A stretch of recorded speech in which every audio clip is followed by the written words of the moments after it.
50 miles per gallon should be as exciting as watching paint dry on a Tuesday, and that's the unwritten rule of automotive physics. You see, the more efficient your car gets, the more your soul dies a little inside. So when Hyundai claims this Elantra Hybrid delivers 50 miles per gallon combined while somehow not inducing a coma, I'm naturally skeptical. And let's be honest, most hybrids drive like they're powered by disappointment and good intentions, but this one promises to be different.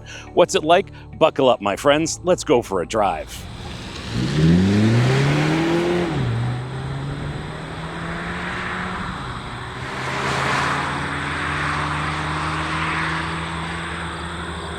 I'm your host, Brian Makse, racer, lover of driving fast, fun things. And on this channel, you get reviews for drivers from drivers.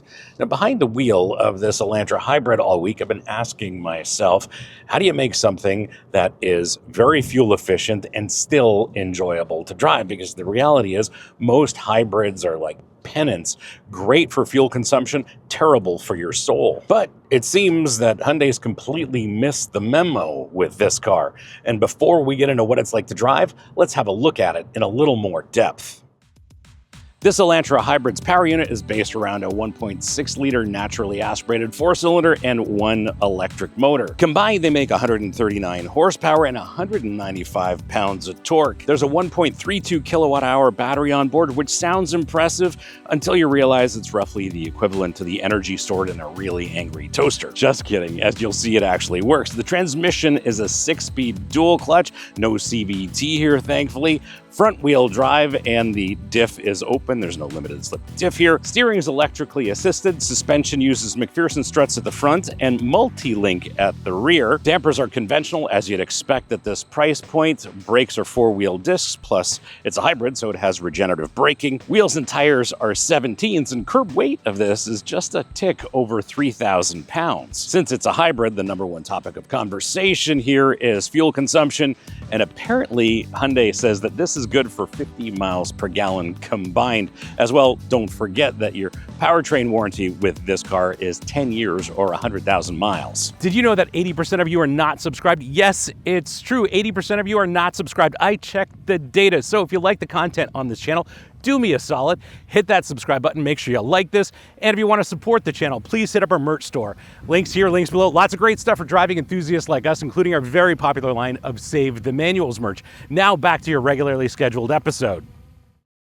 The electric motor provides instant torque, unlike my Monday morning motivation, which usually requires 3 cups of coffee and a stern talking to. And at a promised 50 miles per gallon, this power unit sips fuel like a sommelier sips a vintage Bordeaux with respect and efficiency. And I should know I'm married to a sommelier. In the matters of science, we should launch this thing, so let's give it a shot.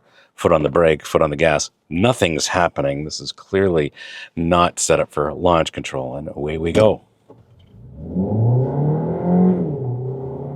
Definitely feels like both motors are hitting, but that torque of the electric motor definitely instantaneous. 0 to 60 is something like 8.5 seconds, and that seems to be about right. Top speed somewhere north of 100 miles an hour, and never went that fast in this Elantra Hybrid. But yeah, it's not that quick off the line, but when you're on the move, definitely quick. At higher speeds, kind of runs out of steam. You got to plan for your passes on the highway or getting up to match the speed of traffic. But otherwise, in town, you're just leaning on the torque of the electric motor, and that's really what this power unit is about. I have to say, from my experience behind the wheel, the transmission between the electric motor and the gasoline motor and vice versa, and all the combinations thereof, is pretty seamless.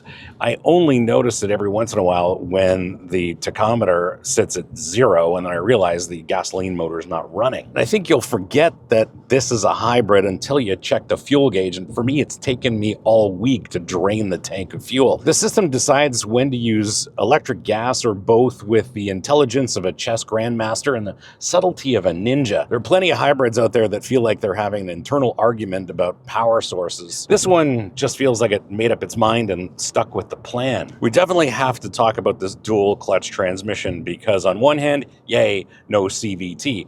On the other hand, it's not a snappy performance-oriented dual clutch gearbox. And a lot of hybrids use CVTs because they're extremely efficient, but then they're soul-crushing when you're driving them, like eating kale for every meal. Here, Hyundai said, not today, and installed a dual clutch that actually shifts like a real transmission. Each gear change is crisp, predictable, and happens exactly when you expect it to. It's like having a conversation with someone who actually listens instead of just waiting for their turn to speak. The driving experience is exponentially better just because of this one decision. On the other hand, when you're shifting from drive to reverse or reverse to drive, and sometimes from park to drive or park to reverse, there's a little bit of a delay. It seems to hang on for an extra half second before the gear is engaged, and I think it's a characteristic of this dual clutch. But on the move, this transmission is absolutely fantastic, and it just operates seamlessly in the background. And yes, this does have an open diff, and despite the abundance of torque that the gasoline motor and the electric motor make combined, you're never really taxing those front tires. So there's never been an instance for me where I've had any kind of torque steer to report whatsoever. The entire front end, from the tires all the way back to the gasoline motor, just does a great job of putting down maximum power and torque anytime you ask for it. Let's address the one obvious elephant in the showroom. This is not that quick in a straight line. 0 to 60 takes longer than a Netflix loading screen on dial-up internet. But here's what's interesting. It doesn't feel slow. The electric motor delivers instant torque from a standstill, so initial acceleration actually feels punchy, even if the ultimate numbers are kind of modest. It's like having good reflexes with average sprinting speed. You're quick, but the stopwatch disagrees. Behind the wheel, this is the same Elantra we know and love, especially in the N version. But what that means is you got a fundamentally sound seating position, great visibility, lots of space, and basically this interior ticks all of the boxes. Starting with the seating position, there's enough adjustment in the seat as well as the steering column that I'm set up perfectly here behind the wheel. Just a great interface. There's a lovely dead pedal for my left foot when the corners get interesting, and then the steering wheel is properly shaped and sized, encourages you to have your hands at 9 and 3. This is 2025 after all, so we do have a digital instrument cluster, and what I love about this is that it is visible in all kinds of lighting conditions. The infotainment screen also digital, and the user interface is very straightforward. We'll talk about this in a little bit. After that, we have proper climate controls with actual dials and buttons. Then you've got some secondary controls for the infotainment system that are also buttons with a volume dial. Who knew? On the steering wheel, you have secondary controls for the audio system as well as the adaptive cruise control system. Here beside the shifter, there's a drive mode switch, and I think there are 3 different drive modes, as well as an auto hold function, which is great for me. I live in a big city. I end up sitting at stoplights all the time, and thankfully, Hyundai will let you keep that feature switched on all the time, so it doesn't reset every time you restart this Elantra. While these seats have basic manual adjustments, there's no power adjustment here whatsoever, they're extremely comfortable and supportive, even over long distances. I'm very happy here.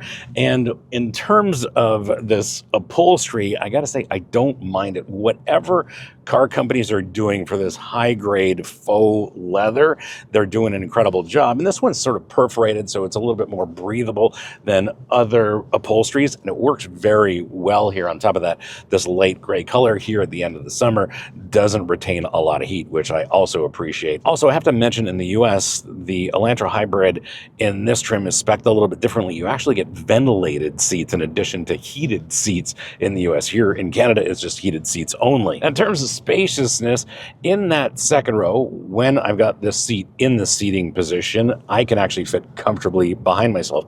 Decent amount of room. The one thing I will say is that it doesn't seem to be as spacious as the back seat of the Civic. In terms of storage, well, there are some smaller bottle holders in the doors, a couple of cup holders here, wireless charger here, which is kind of funny because there's no wireless Apple CarPlay or Android Auto here. So if you want to power your phone as well as connect to the system, well, you're doing it with a wire instead of just using the wireless charger and wireless connectivity.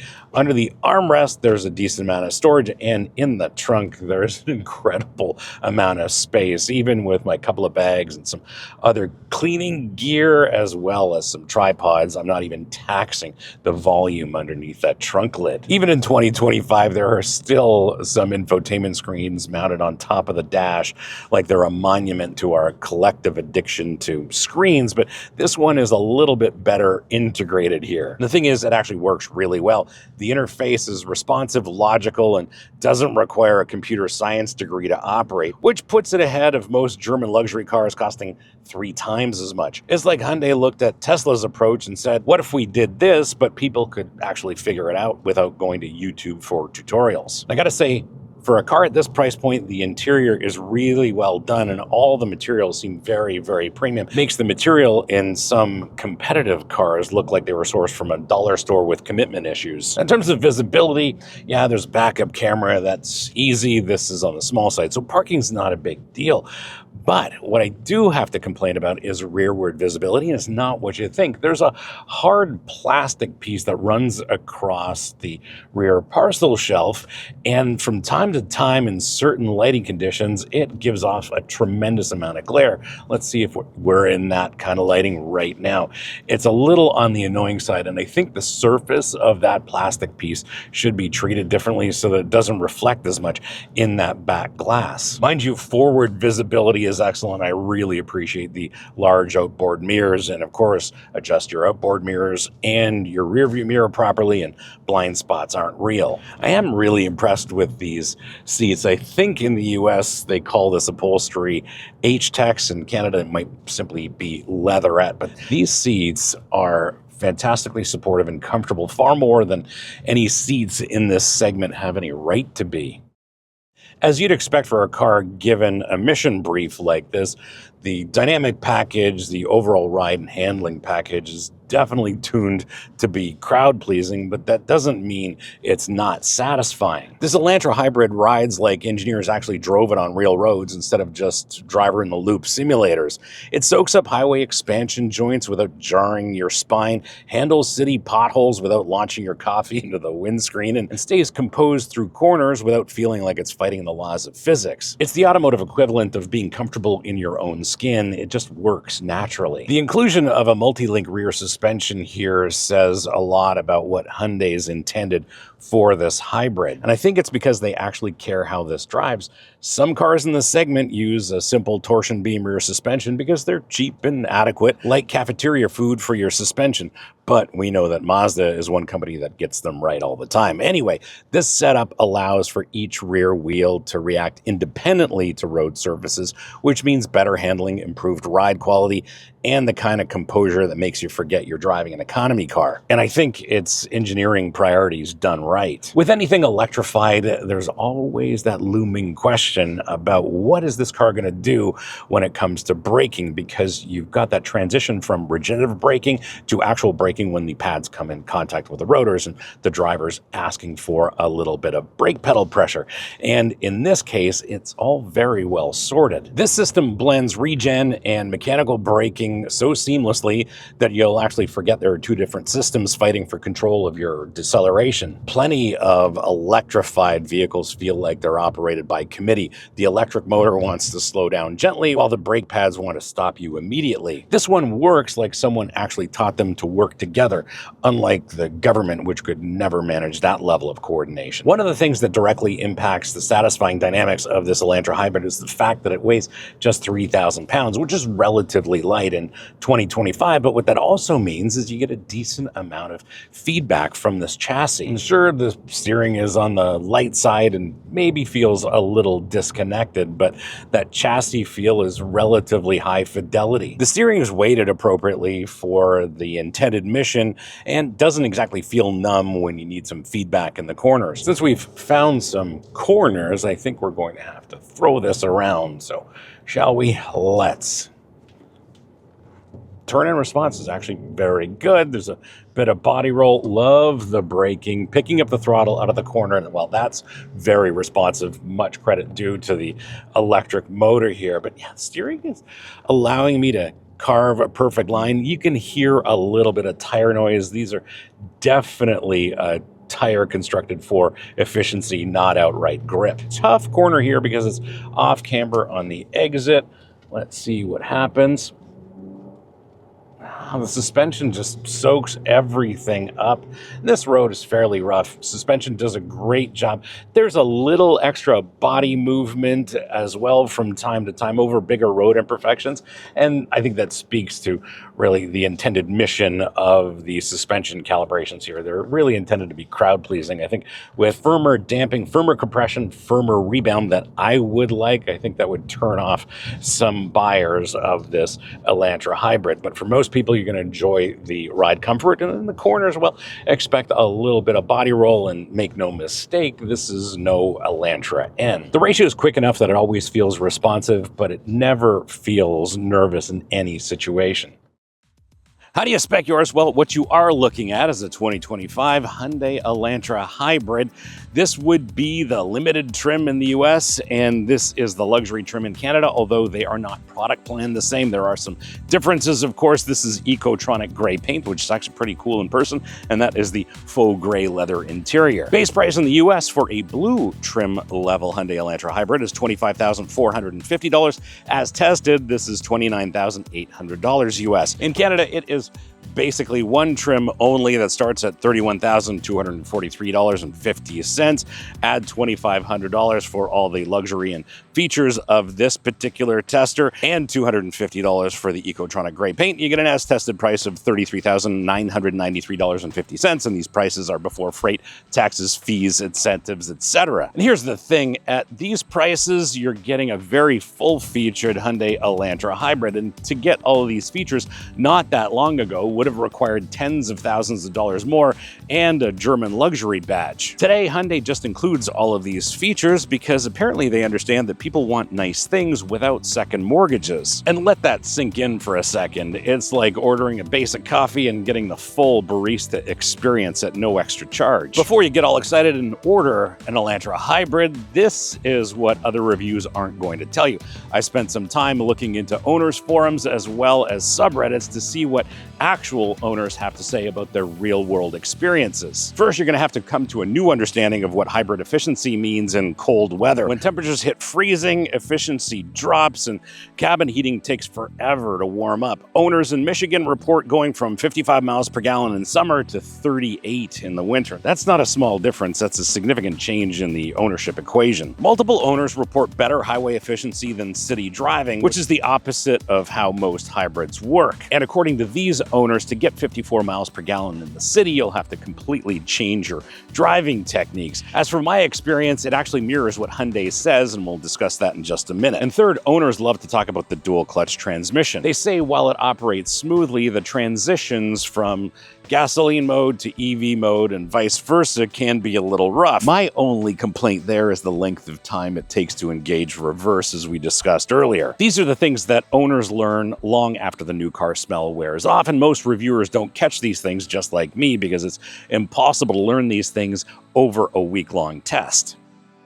My verdict, well, let's address the elephant in the showroom first, and that's fuel consumption. In total, during my test, I'm getting 40.5 miles per gallon, or 5.8 liters per 100 kilometers for my Canadian friends, and for me, that is incredible. Yes, on certain trips I've seen better, I've also seen worse, but I'd really love to hear from Elantra Hybrid owners to understand what kind of mileage you're getting in the real world, and don't forget I'm a racing driver, so I'm not afraid to use the throttle. And here's the thing, this Elantra Hybrid can achieve some decent fuel consumption numbers, not through the usual trick of making everything feel like you're driving through molasses. They did something clever with the power unit and the dual clutch. And instead of prioritizing efficiency at all costs, they found the sweet spot where the electric motor fills in the torque gaps precisely when you need them most. The result? Well, you can achieve great mileage if you're not like me, And the car still responds to inputs like it actually wants to be driven. No, it's not going to set your hair on fire, but it won't put you to sleep either. And as it turns out, with this Elantra Hybrid, you can have your efficiency cake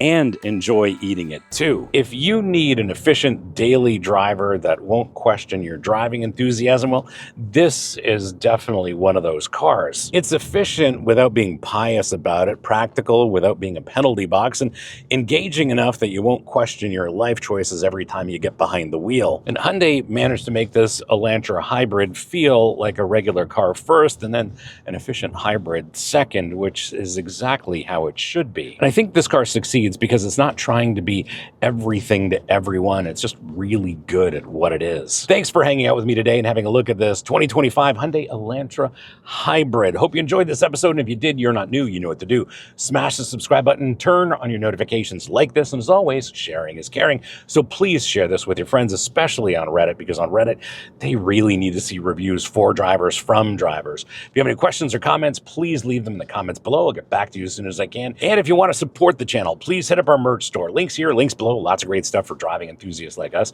including our very popular line of Save the Manuals merch. Thanks again for watching. We'll see you again next time. And remember, cars don't understeer by themselves, not even Hyundai Elantra hybrids. And since you've hung around this long, we'll have a look at my favorite version of the Elantra. It's the N, and I love that thing. It is such a blast to drive, very sophisticated, and an incredible front-wheel drive performance car. I think you might enjoy that episode. Thanks again for watching. See you again next time.